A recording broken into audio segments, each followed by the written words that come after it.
Howdy, howdy, howdy, folks. A rare show on a Sunday night for me. This used to be a regular slot for the channel when I first started. Sunday nights was the regular slot for the channel. So it's nothing new to me. We may be doing this on a consistent basis. Sunday night, it could be me with guests. It could be somebody else. I've got a few people hosting now on the channel. So down the line, yes, this could be a regular thing, but it won't be called Spurs Pop-Up. It's a Spurs pop-up because it doesn't happen a great deal. It's not going to be a long stream unless the views are good and the chat is fire. That could keep me around, interacting with the chat. It's as simple as that. This is solo. I am solo, so get in the chat, tell me what you think. I'll read it all out. Let's get talking. The activity at home, the interactivity with you lot at home is what these solo streams are all about. So if you want to get in the chat, do so. And we'll get talking. Right, my first live. First live since the transfer window slammed shut on Friday. Am I impressed? Definitely not. But we will get onto that. There's plenty of topics at hand. Right. Let's see what people are saying. Big up, Jacob. Jacob, big up to you. What's happening? What's happening, my friend? Hi from Scorching Leicester. Hope everyone in the chat as well. It's pretty hot down here as well. Pretty hot here in Tunbridge. What I will say is it's evening now. So is it still hot in Leicester at this time? I thought it's cold up north. Oi, oi, evening. Come on, you Spurs. Double J. JJ, what's happening, mate? How you doing? Your Australian friend did a great job in the Australian hood. Jason, Delane, Jason's brother, Brad. I'm not sure if he was aware that was his brother. But yes, the Aussie boys. And I tell you what, Jason was born in North London. So he was... he hasn't just chosen to support Spurs. He is Spurs through and through. So yeah, it's great to have them on board. They're going to be doing something on the weekend, Spurs Down Under, every Saturday probably. But yeah, so make sure you stick around for that. If you liked it, make sure you subscribe if you haven't already done so. Before we get going, like, sub, hit the bell. We've got super chats on too. First things first, we have to talk about this. Burnley versus Spurs, the fallout. When I say fallout, it sounds bad. Obviously, we won 5-2, so it was a fantastic result for us. Are we looking a little bit too intensely at it? Some people on social media. I've got a funny tweet that I saw just before I went live here. I want to put up. I got a few visuals scattered throughout tonight's stream, I should say. Right. So the lineup. No real surprises at all. Maybe Solomon coming in for RItchie was a surprise and not Perisic. That was it. The rest was as you'd expect, the same team against Bournemouth. I didn't think Van der Ven was going to make it. I thought we'd see Sanchez or Dyer. Thank God that didn't happen. So yeah, other than that, the same side to beat Bournemouth 2-0. So they scored the first goal and they scored the final goal. We scored all the goals in between, 5-2. Actually, you know what? Similar possession. We didn't dominate possession like we have done under Ange in many games, 54% to 46%. So it wasn't a dominant performance, but we were very good in front of goal. We finished the chances we did create. They had 16 shots as well. Only 2 or 3 on target, but 16 shots. We had 20. So, you know, Kompany's got them playing. I don't know if it's the right way. I don't know if it's how they're going to stay up. Are they going to stay up playing this Kompany way? Burnley? Well, it's what got them promoted. But yeah, I think they're going to have to change things. But it was attack against attack. So it was an exciting game. The goals we scored. Now, let's get down to it. The goals we scored were exceptional. top draw goals, especially the first 3. Son's chip, that was an amazing goal. That Son chip, that was really, really good because it had to go through a defender and a goalkeeper. Romero's hit, what a goal. That could be up there for goal of the season. That's an absolutely ridiculous hit, top left corner. Keeper, no chance. And the Maddison curler. To be fair, Maddison had 2 chances at that shot. The first one was saved brilliantly, and the second one was unsavable because he put more power into it. So we created a lot of chances. Maddison could have got a couple. Just balling, absolutely balling all over the pitch, James Maddison. It's crazy to see how little time he's been there and such a big difference he's made to the Spurs team. Bissouma behind him looks better, much better this season in his role as he has done for the first 4 or 5 games. Well, first 4 games he didn't play against Fulham. And I'll tell you what, that ball from Porro to Son is exactly why I'm taking Porro over Emerson all day long. Emerson is okay at defending, below average. Porro is below average at defending, but Porro can deliver. He can deliver an assist. That's for sure. I was going to do it, but I'm a little bit rushed for time. I wanted to look at I watched the extended highlights before I started today. I always do. When I look at how many assists Porro's got last season and this season, must be exceptional, and goals. Ange is definitely making a right choice in dropping Emerson, even after he scored in the initial game, the first game of the season, and putting Porro in. Porro will get better at defending, and just that pass for the Son goal and pass. His assists, even last season when he just got here, he's a real baller, Porro, real baller. Maybe a bit of Trent about him.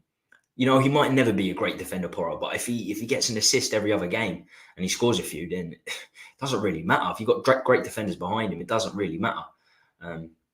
Top player, Porro. I'm standing by him. He should be over Emerson all day long. I've got to say, VDV, he looks a bit all over the place, Van der Ven. You know, there are a lot of positives to his game. He's extremely pacey, extremely quick. But the biggest issue I had when I was seeing YouTube clips of him, because I never see Van der Ven play too much, the biggest issue I had was the actual pace I saw in the clips. I'm thinking, he's fast physically, but is he fast at thinking? And so far, he's losing the ball a lot. They could have scored. Their other best chance of the game was when he lost the ball in defence.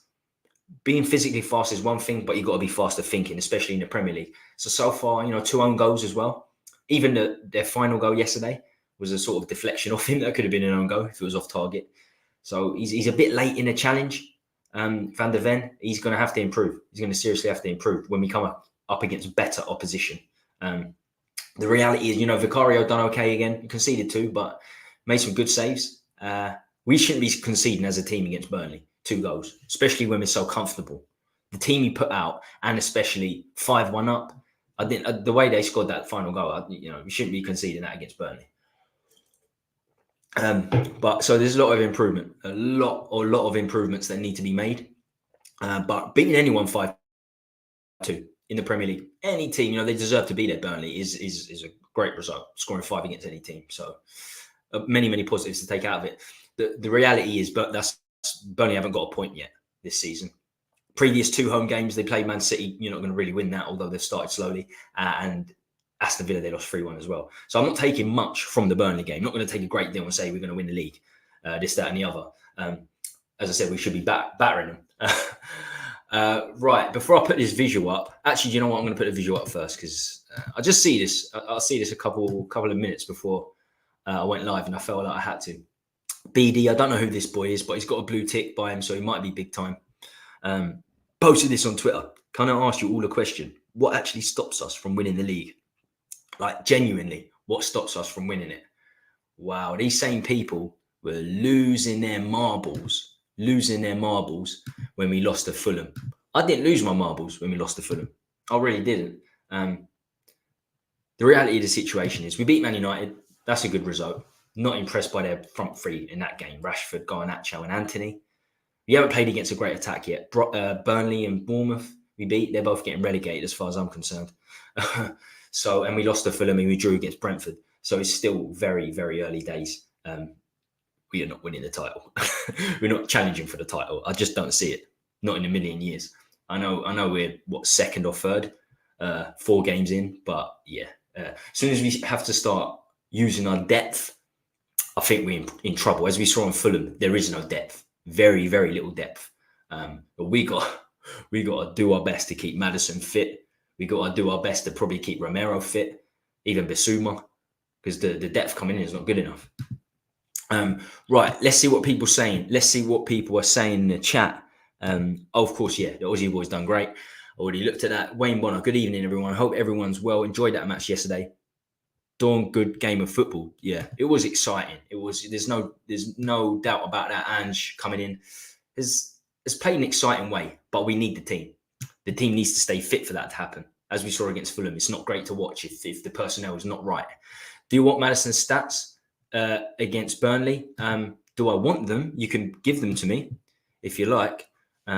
Big up, Tommy. I hope everything is good with you. Scotty M, I'm wonderful. I hope you're good as well, my friend. Big up, Tommy. Gary too. How you doing, mate?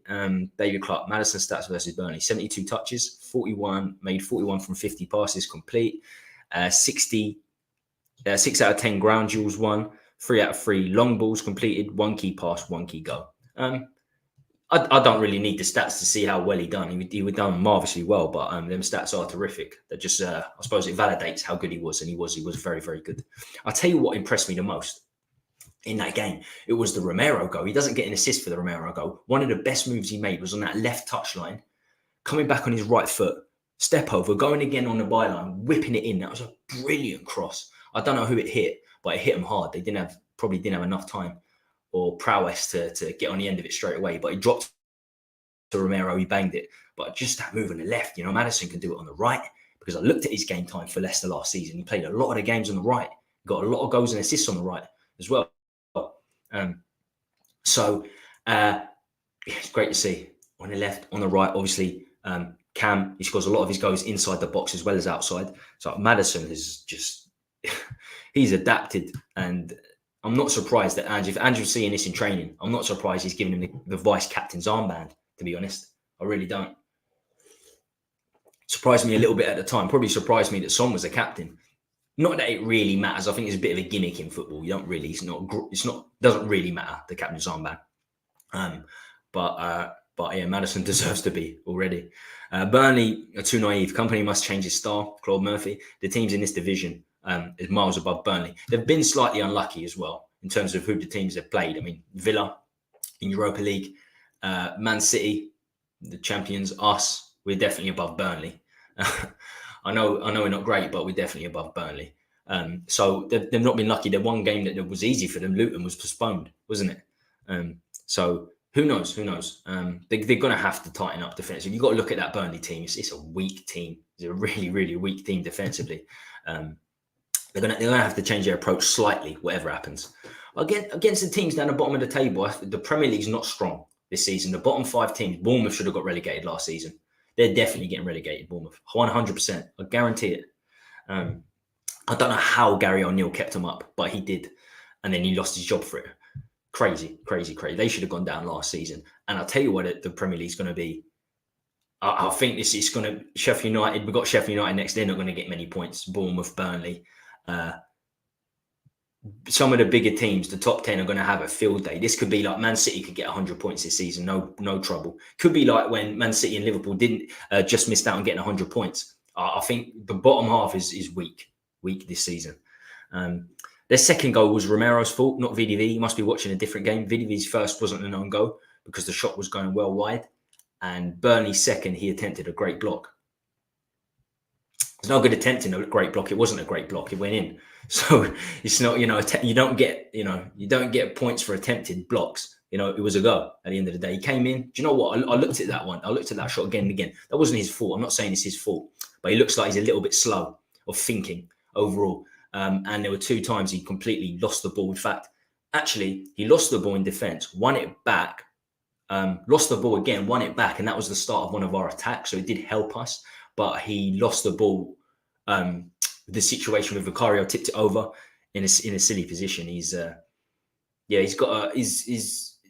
There's something not quite right there in terms of his tactician defensive brain. But who knows? That might come. But these YouTube clips of him outpacing and being a speed demon I don't care about that. Doesn't worry me. If your position is good, you don't need that anyway.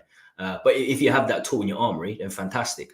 But in the games I've seen him in, he's looked good at times, not so good at times. Against Fulham, he was not great against Fulham, was he?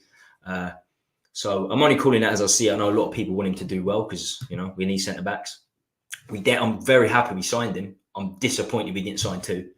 I think we played to Son's strengths and Solomon really helped him. Perisic is better with RItchie. Yeah, that makes sense. I'm going to get to the question. The title question in a second. But the question is, can Son do this over a long period of time? He did it in short periods under Poch when Harry Kane was injured, but over a long period, whole season remains to be seen. Well, that is my next point. Has big up has, by the way. Will Sonny be our number 9 from here on in? Will he play in that slot? it makes absolute sense for him too, because obviously scoring a hat-trick, and Richie hasn't scored in the Premier League. In fact, overall, Richie's got 1 goal in 32 games in the Premier League, which is just pitiful, to say the least. I'd say half of them he didn't start, but half of them he did. So 16, 17 games, 1 goal. They can both be snatchy in front of goals. Son at times last season was very snatchy. Richie in his whole Spurs career has been snatchy. So it's a worry. It's a worry. So I put this question in the community post, and I'm asking this question now. Will Son continue as our number 9? He got a hat-trick coming off the bench against Leicester last season, and I thought that was the time. I thought, off the bench, hat-trick, magnificent hat-trick. I thought that was going to spark him into life, but it didn't. Fingers crossed this one does, because we need his goals more than ever, having lost Harry Kane's 30. He's certainly the best player out of the current squad to play as the number 9. I trust him over RItchie. I trust him over, I don't know, Veliz. I think Veliz is probably going to get some game time this season. If you're going to choose a number 9, even before he scored his hat-trick, it's got to be Son. I'm not convinced by RItchie because he plays number 9 for Brazil. I'm just not. I know he scored a fair amount of goals for them, but South America, Colombia, Bolivia, Ecuador, you're playing these teams week in, week out when they're going international duty. I'm not convinced Richie will score 15 as a number 9. I think we probably need 20 goals. Will Son get 20 goals? Hat-trick against Burnley. Even if he gets 2 or 3 against Sheffield United. You know, we've played 3 teams that could easily get relegated. I think Bournemouth are definitely going down. If Burnley doesn't tighten up, if Company doesn't tighten up Burnley, they're going down. And then Sheffield United definitely going down as well. These 3 teams could be relegated. Let's put things straight. You know, we beat Man United, we lost to Fulham, and we drew against Brentford. So we can't get too overly hyped, overly excited. But I think answering the question, my own question, Son has to be the number 9. He certainly will be as well. Hopefully, we need. Our second top goal scorers are Maddison and Romero at the minute. We will need to share the goals around. That's going to happen anyway because Kane's not there. I'm not sure anyone other than Son can get 15 goals either. Maddison maybe 10. Hopefully, Brennan Johnson and Richie can chip in. Hopefully, they can get 10, 12. But Brennan Johnson and Kulu can't play in the same team. Will Brennan Johnson get above Kulu? I don't know. There's so many ifs, buts, and maybes. It'll be interesting to see. I didn't want the international break now. It's not good for us, this international break. We're on a bit of a run, especially in the league. It doesn't benefit us, I don't think. It would have been interesting to see what Brennan Johnson could do next weekend. But look, he'll be back in 2 weeks. And I'm sure he'll have a good international break because he's first team for Wales. So hopefully getting the scoring, he'll start scoring for them and then come back in our team and score for us. I mean, that's a big debate as well. Would you put Kulu or Brennan on the right-hand side? I'm sure Ange will make his decision based on training. And I have to say, so far, I love Ange's decisions that he's made in training. Drop Dyer. Not just drop Dyer at the starting 11, but drop Dyer at the entire team. That's what I want to see.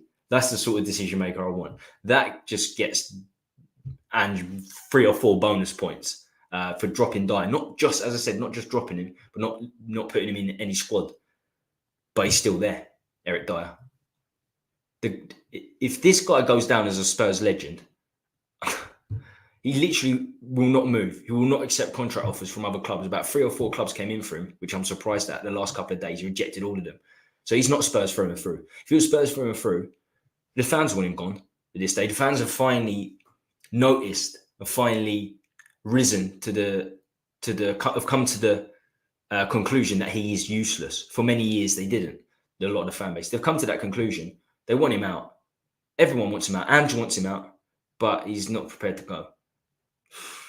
I'll tell you now, I'm not scattering his ashes on my football ground, Eric Dyer. He's not Spurs through and through. He's there to pick up his wage check. He's there to pick up the money. Let him rot in the reserves. I say let him rot in the reserves, but we've got no centre-backs now. We have no centre-backs. We have to put him in, unfortunately. So, yeah. I've got to say, I think we've missed a trick.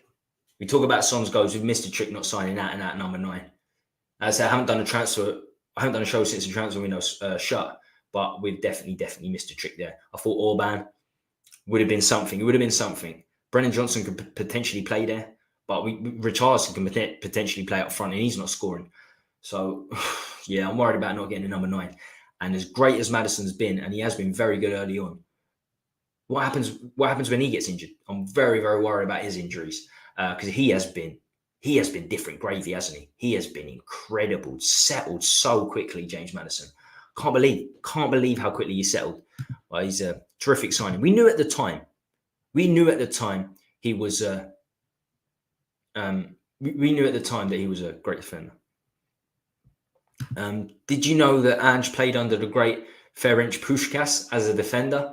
I didn't know. But Puskás wasn't a great coach, was he? Sometimes great players don't turn out to be great coaches. But I found out that I didn't realise Ange had such a long football career anyway. So he must have dropped a lot of timber back then. So yeah, I mean, the fact that anyone's had conversations with Puskás, like one of the all-time greatest players, is good. Is good. Israel Uncovered. Big up, everyone. Right. One final comment before we get moving on to the next segment. Levy won't give Dyer a shirt number because he refused to leave. Our two backup centre-backs will be Sanchez and Phillips. I'm going to get onto that in a second. That is a big risk, putting Phillips in there. It is. I know some people want to see it, but one way or another, that's a huge risk. So about 30 minutes in, when I got a few people watching, I know there's a lot of people streaming at this time. So if you haven't hit the like, please do. I mean, I'll be shocked if we're even on 10. We've got 9 people watching. We've got 18 likes. How does that work with 10 people watching? Not sure. Maybe they're lying to me about the people viewing. But I appreciate it nonetheless. I really do appreciate it. And subscribe if you haven't already done so. As was already mentioned in the chat, David Clark already mentioned it. We've got other co-hosts doing things now. The Aussie boys, they'll be doing their show every Saturday, usually 1 p.m. Share the love by subbing. Spurs. Right, next segment. What about the injuries? So as I said, the biggest worry when the transfer window slammed shut for me, I'm actually glad we got Brennan Johnson because I rate him. But the biggest problem was the depth. And Brennan Johnson doesn't help that. He does not help the depth. We did not need him as much as we needed a centre-back. One centre-back wasn't enough this transfer window. Some people were trying to convince me we're going to sign 3. I was like, I'm telling you, we're not going to sign 3. The best we can hope for is 2. VDV picked up a knock in his first game. Even if he turns out to be terrific, he looked like he wasn't going to make Saturday's game. Romero, we know, is an injury prone. The way he plays is going to be an injury prone. The way he approaches players and gets his foot in is fantastic when he gets it right. But he will get his fair share of injuries just for that alone. So VDV and Romero are going to pick up injuries. So in his 2 seasons here, Romero's been out for large periods, both seasons. Even Romero and VDV, we're talking. Not me myself, but when I chat to other people and when I see other people chatting on social media, they're putting it like, this is Vidic and Ferdinand centre-back relationship already. We've got to put things into perspective. It's been 5 games. We played Bournemouth, Brentford, Fulham and Burnley 4 of those 5 games. Not great teams at all. Certainly not great attacks. So we needed a second centre-back, a leader, probably a third centre-back. But as I said, I knew that wasn't happening. Needed a second centre-back. Laporte, why let him go to Saudi Arabia? You had to get him. Even if you got like a Pau Torres, I think it's a very good signing by Aston Villa. It would have been something. I would have even taken Langley over Sanchez or Dyer. I really would have. Hopefully, you're right. Hopefully, Dyer does rot in the reserves. He might even be used as backup in defensive midfield because Dan, who's been on recently, the last few weeks, made a great point last Tuesday saying that, African Cup of Nations is coming and we're going to lose both centre mids. We're going to lose the starting centre mids, Basuma and Sarr for that. I think that's the reason we haven't sold Højbjerg. And I would have been really angry if we did sell Højbjerg because of that reason alone. If there wasn't African Cup of Nations, I wouldn't lose any sleep if we sold Højbjerg. But I think we made the right decision in not selling him for that alone. And who knows, Dyer could even play in centre mid. It was his best position. I don't want it. But I've got a funny feeling he's not going to be rotting in the reserves. I hope he does, but I can't see it. I think if Sanchez or Dyer come in, which they will, one of them will, it's going to be trouble. You're asking for trouble like we were against Fulham. That's one of the worst centre-back performances I've ever seen of Sanchez on Tuesday. And that's saying something. The way our centre-backs have been over the last few seasons, it was truly atrocious. And we could be. I always put a few notes down. And look, Phillips was on the bench yesterday, but he's played 7 times for Blackburn. His professional career is 7 times. So that's a huge risk, and not a risk I wanted. I want a big centre-back in. If he comes in and does very well, then fantastic. But we got 7 games to go by in the Championship to start playing at a top-level Premier League team. It's a stretch, to say the least. It's a stretch, but stranger things have happened. Adogi's come in and done really well at a young age. But to be fair, when we signed him, he was playing first team for Udinese in the Serie A, so the top league in Italy. Phillips is a very different signing to that. And the last thing I want to say on injuries is something I've already pretty much brung up. But Maddison, it will be worrying, because you've got to look at it. He's had serious injuries. Last season, he missed about 10 games. Not a great deal of games, but the season before, he missed a whole load of games. The season before, he missed a whole load of games for Leicester. He picks up injuries. Probably going to lose Leicester losing for a month at least of the season. He's already been injured, hasn't he? Another talking point was, VDV and Maddison, 2 new signings, have been injured already. They have been. Both are going to miss the following games. Thankfully, Maddison didn't, but I think that's why he's definitely going to be rested for Fulham, because he was struggling for the Bournemouth game. So if he misses games, who's coming in for Maddison? It's Gio. It's Lo Celso, the guy that started Tuesday night and was atrocious. Again, depth. That's the most worrying thing about the transfer window. We've got no depth at all. No depth at all. Gio's okay. Can't do the job Maddison does. Nowhere close. And he will be the backup now. I don't know what happened with Ndombele. I want to say, what actually happened with Ndombele? Has he gone anywhere? I know we got rid of Tanganga last day of the window. I was surprised. I thought he was going to stay. I would have. It's a difficult one. Do you keep Sanchez or Tanganga? Did Ndombele go anywhere? I don't think he did. I think because he's struggling with an injury, it made things difficult. Same with Brian Gill. Brian Gill's still there. Tottenham hoping. So the Saudi transfer window is still open. So we're hoping we could lose a few players there. I think the Turkish transfer window is still open as well. And Sanchez has been linked with going to Turkey.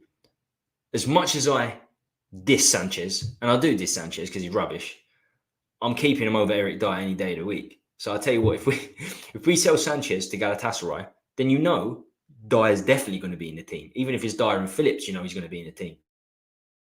Yeah, it's madness. It's madness. As I said, today's show is going to be a quick one. It's going to be a quick one.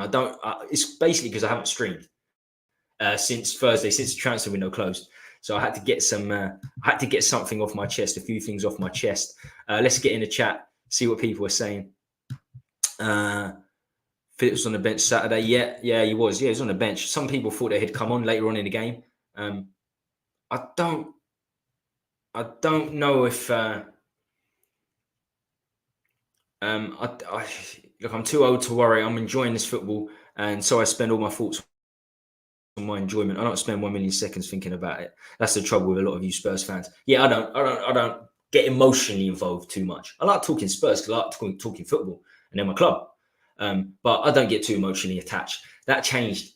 I used to, but 18 months ago, things changed. I think there's a lot of things that turned me away from engaging emotionally. One of them was the 500 days without a transfer window signing, and then a couple of years later, sacking Jose before a cup final.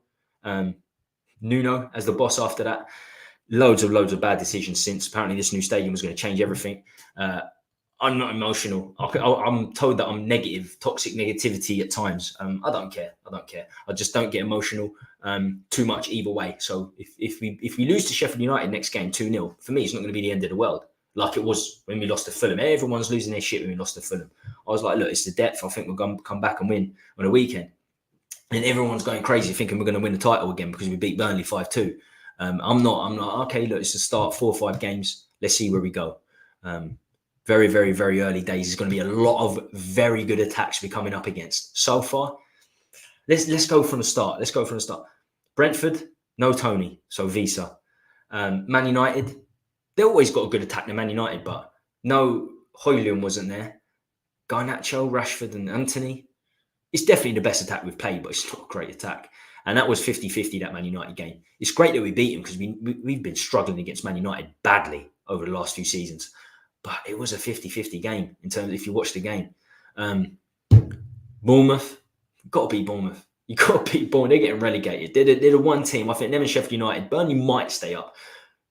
Sheffield United and Bournemouth, I think, almost certainly going down. As soon as Bournemouth sack Gary O'Neill, they're going down for me. Bad decision. And then Fulham, we lost 2-1. They had Munoz up front. Bournemouth had Solanke up front. This is the thing. We haven't played against a good attack yet. We really haven't. Burnley.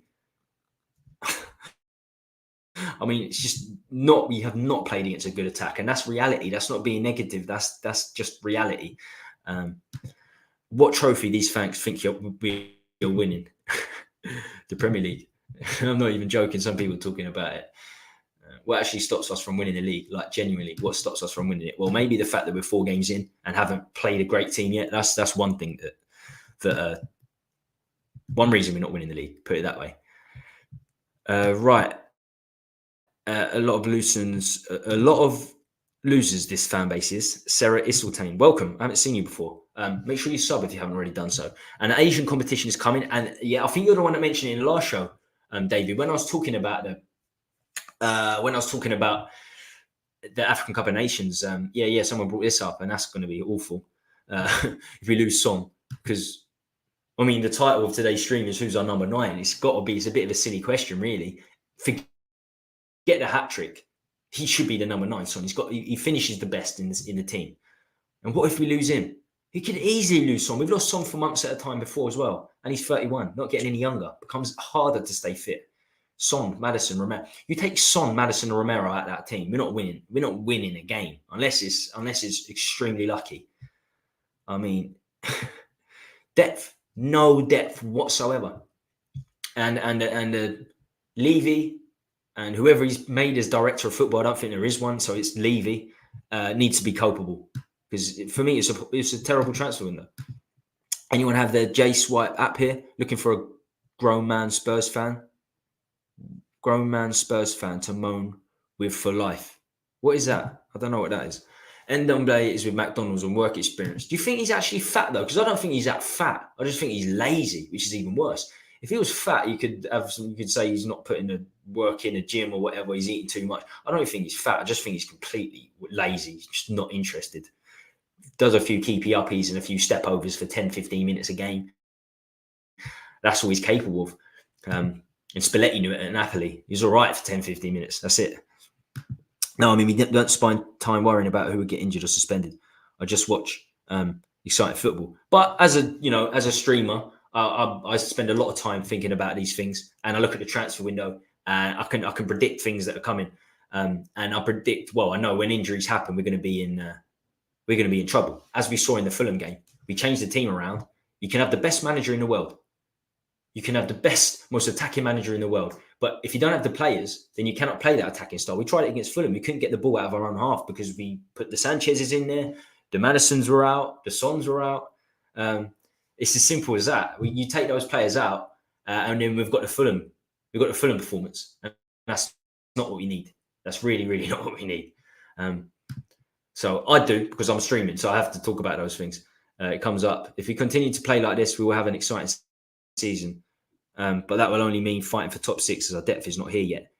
I don't see, it's an exciting season. But yeah, I mean, I think I said that we finished 7th. Before the season started, I said we finished 7th. I thought we'd get a striker in. I thought we'd get a number 9 in. But I'm glad we got Brennan Johnson, the nothing. I'm definitely glad we got Brennan Johnson over nothing. Because I'm not saying he's the next Gareth Bale. I'm not putting him in the same bracket as Gareth Bale. Don't worry. But Gareth Bale moved from left back to left wing and never looked back. He was outstanding. And he was Welsh. Brennan Johnson, right wing. Could he play up top? He has played up top for Nottingham Forest, and I think he plays up top for Wales. So I think some people I think some people are getting really critical on Brennan Johnson, and I think they'll see that he's a good player. I'm a fan of Brennan Johnson, but I wanted a number 9. I still think we'll just get in. We'll just get in top 7. But if we lose a centre back for a long period of time and get Sanchez in, or we lose Maddison for a long period of time, could be completely different. You could just lose 5 games on a bounce like that. Højlund didn't look anything special for United tonight, just a street bully with not a lot of vision. Yeah, I mean, it was against Arsenal. I watched the end of the game. I was so happy that goal got disallowed. It was the Garnacho goal, wasn't it? He was very good in the Serie A. He's a very young boy. So I'm not impressed by the Man United team. I don't think Arsenal, Chelsea or Man United have done well with the strikers. I thought Arsenal were going to sign someone else. I know Chiesa scored at the end, but they could have easily lost that 2-1. I don't rate Nketiah, so Arsenal made a big error there. Chelsea, clearly, just Nicholas Jackson. Nicholas Jackson's a very good player. He missed a sitter yesterday, didn't he? It makes me very happy that Arsenal, Man United and Chelsea haven't signed an out-and-out striker. I thought Man United were going to get Kane. I thought they were going to get Kane. They've missed a trick there massively. They needed a proven scorer around the Garnachos, around the Antonys. There's every chance. If we keep this team fit, there's every chance we can finish above Man United. But I'm sort of contradicting myself. As I'm talking, I'm contradicting myself because it's been an easy start. It's been Burnley, Bournemouth, they're getting relegated. Brentford, not good attacks. It's not. It's so early. It's so early for everyone. Big up Tommy, Super Tottenham. What's happening, my friend? How you doing? Big up Tommy, Delane. You would have seen him yesterday, co-hosting the show with Jason and Brad. They've done a terrific job. Make sure you stay tuned for that. They're gonna be doing a lot on the Saturdays. Goguma, big up Tommy. How you doing? Goguma? Big supporter of the channel, as is everyone here. Some familiar faces. I'm not getting carried away. It's only 4 games in. Yes, we're playing good football, which is exciting. Let's see where we are when we play the big team soon, which can all change. We got Sheffield United. We didn't need that international break. I said it earlier. We did not need it. If just one more game, we should beat Sheffield United comfortably. We know it's the Premier League. We know it's difficult. So even the Burnley game, we expected to win. But he scored 5 against any team. You've got to be happy. It's the Premier League. So it's the best of the best. So I'm still very happy over yesterday's result, but I'm certainly not carried away. If Ange gets us into the top 4, it'd be unbelievable. If he gets us into the top 6, he should not be losing his job. No chance. But yeah, we got a lot of big tests ahead. Big tests coming. Big tests ahead. You've already read that. Big up Tommy, Terry Wright. What's happening, my friend? A couple of visuals to put on. I've already put something that makes me laugh because this is not happening. We're not fighting for the title. But this one, we're talking about Poch. I think it's bullshit, but it tickled me nonetheless. So this is on Twitter too. Twitter's terrible and brilliant at the same time, as long as you don't take it too seriously. So this is Danny. Spurs Circ, that's his Twitter name. I think it's brilliant the way this man, with his love for Spurs official, has sacrificed his career to infiltrate Chelsea FC and ruin them. That's his true love for Spurs and very noble and honourable of him. And all of us Tottenham fans appreciate the sacrifice he's made. Yeah, this definitely tickled me. Yeah, we know it's bullshit. Look, Poch. I don't blame him for taking a job. He thought he was going to be backed, but why didn't he get the striker? If that's what he called for, if he called for Nicholas Jackson and that was it, then he's made a big mistake. And I'm happy he's made that mistake. We saw him rebuild. We saw Poch rebuild us back in the day. And he got a fair few youngsters through. Not that many, to be honest with you. Kane was already kind of established under Sherwood. So, yeah, I'll look at Chelsea's bench and I think they've gone too far down that route. Lots of youth academy boys you never heard of. And I hope he has. I hope he has made a big error doing that from Spurs' perspective. As I said, Man United, Chelsea, Arsenal, I'm shocked they never signed strikers. I really am. So, yeah, not signing a striker for them is a big mistake. I do think they could sneak into Europe still. I think they could finish in the top 6. Things change like that very quickly in sport. But I watched that game yesterday and they just don't have anyone to finish the chances off. The biggest issue with Chelsea is they had the same problem last year. It was so bad, they tried to put Havertz up front. Anyone with a brain and anyone with eyes can see that Kai Havertz is not a striker. So Arsenal signed him and he's gone in centre midfield. That's his role. Camel centre midfield. But all they've brought in is Nicholas Jackson, who played on the wing a lot for Villarreal. Just odd decisions, real odd decisions. So many strikers available this summer too. A lot of strikers. I don't know what's happened with Lukaku. What has happened with Lukaku? My stream's just dropped a little bit, so apologies if the network's not great. Has he gone anywhere? So there's so much that happened on transfer window day, or in and around it. I didn't see where a lot of the players went or didn't go. Did Lukaku go? If not, they're going to need him. Oh, he went to Roma, didn't he? Yeah. Lukaku went to Roma. He loves it in Italy, doesn't he? Spent like 4 years there. Didn't do that great for Inter last season. Only scored 10 goals. But yeah, Lukaku, they could have done with him. I know he's not ever done well at Chelsea, but they really, really could have done with him. Now, this one makes me very happy. Oh, wrong one. So this is Football Confidential. Football Confidential with this tweet. That is just a single person. Another blue tick. Does that mean that they can be trusted? I mean, this is fact, but just in general. Tottenham's 19-year-old wonder kid Alfie Devine joined Port Vale on loan this week. On debut today, the Spurs youngster came off the bench, got an assist for the equaliser, and then scored a 99th minute winner from the spot. I just saw this before I came on as well. That's fantastic. I know he came on and done well and scored. I didn't know he got an assist as well. In fact, I didn't know he came on. I thought he started. So that's incredible, really. I thought he could have got a move higher. I thought he could have stayed in the Spurs squad and done some damage. But I think it was against Oxford. The fact that he's already taken penalties is crazy. So yeah, they beat Oxford 2-1 away. Comes on, scores a penalty. Magnificent. We need to find the right loan moves for our young players. As I said, I thought he'd be playing in the Championship, but he's gone to League One. If he breaks into the first team, then fantastic, because Devine's got all the talent in the world. He truly, truly has. And he's adaptable as well, which is, if Ange is still in the team, if Ange is still managing this time next season, I had a bet with a few people that he won't. But if he is, this is the sort of boy that you can build a team around. And for too long, we haven't produced attacking young players in our Spurs academy. Nobody since Harry Kane, really. We've had the Skips, we've had the Winks, we've had the Carter Vickers, we've had the Walker Peters. We probably should have kept. We probably should have kept a couple of them. But we haven't had any attacking player come through the youth academy since Kane. So, and Devine can play up top. I've seen him play up top for under 23s. He's very adaptable. Up top, cam, centre mid. And that's why I said it could be vital for Postecoglou.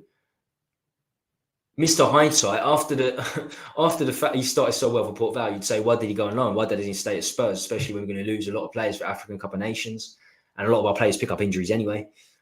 But you know what? I think it's the correct decision. I think put him out on loan, get him some experience, and then hope that next season he's coming through. Great story nonetheless. Did Scarlett go anywhere?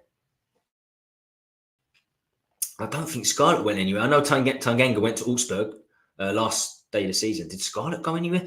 You put Dane Scarlett in. Scarlett Johansson's the first name that comes up. Of course it is. What am I doing? Oh, he went on loan to Ipswich, didn't he? We like putting strikers on loan to Ipswich. Troy Parrott, who he also loaned, he went to Eredivisie, didn't he? Eredivisie with Excelsior, who back in the day we signed El Handiuoff, like 15 years ago, I remember, the Excelsior striker. So now we've given a bit back by loaning them Parrott.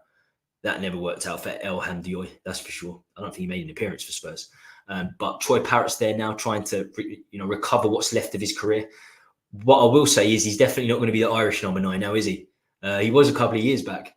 He was still the main number 9 for Ireland, even though he wasn't scoring at all in the Championship. But Evan Ferguson, he looks the business, doesn't he? That hat-trick yesterday, that's going to be difficult. That's going to be very, very difficult for us to beat Brighton, for us to beat Newcastle. The league is stronger than ever. It truly is. Very, very, very strong league at the moment. So yeah, Devine at the Val. Very good start for the young boy. Very good start for the young kid. Indeed. Right, let's have a look at the chat for the final time. It'd be wonderful if we got up to 20 likes. Let's have a little look. I really appreciate it because there's not too many people watching. It was up to 18 likes before. So That's wonderful. We're on 26 likes. I don't know how we're on 26 likes. I don't, but I appreciate it. If you can get to 30, it'd be wonderful. I think I've had more than 14 people watching tonight. I was hoping we'd get a few more people in so we could get the chat going and I'd last longer. But there's not too much to talk about tonight. I'm going to keep the majority of my topics and my segments for Tuesday's show where we have loads of guests and there's a lot more to the show, let's say. So finally, Kevin Stanbridge, Port Vale supported by a new Spurs supporter, Robbie Williams. The first thing I saw, this is before the Divine Loan, when Robbie Williams started singing that song, I was like, wait, he supports Port Vale. Because for some reason, at the back of my mind, I knew that Robbie Williams supported Port Vale. So very, very odd indeed. And the fact that Divine went there, maybe he pushed for it. Maybe, you know, I sing this song. I sing Angels about Ange. And you give my team the main man, Alfie Devine. Hopefully he is the main man at Port Vale. League One's okay. I thought Devine could have got lower championship team because he came from a League One team 3 years ago, didn't he, from Wigan? But hey, look, he's doing fantastic for England under 19s. As I said, if he gets the games under his belt, I don't really care. I do not really care. Okay, I think that'll wrap it up for tonight. As I said, a short stream. It's just a pop-up. We're going to do these more intensely on a Sunday night, probably a bit later. We could have a different host doing it because we'll be using different hosts as I go back to work. But definitely join us for Tuesday. I'll be the host. We'll have a whole plethora of guests. So much to talk about. Thursday or Friday as well, and Saturday next week, the Aussies will be streaming. So lots happening. Make sure you subscribe to the channel. Make sure you like today's stream. Get the notifications on. And thank you ever so much for watching. Just to double up, Spurs are not winning the league. 99% sure we're not getting top 4. Call me negative, but that's how it is. That's how I see it. Yes. So as always, stay free. Stay classy. Stay classy, Lily Whites. Stay classy.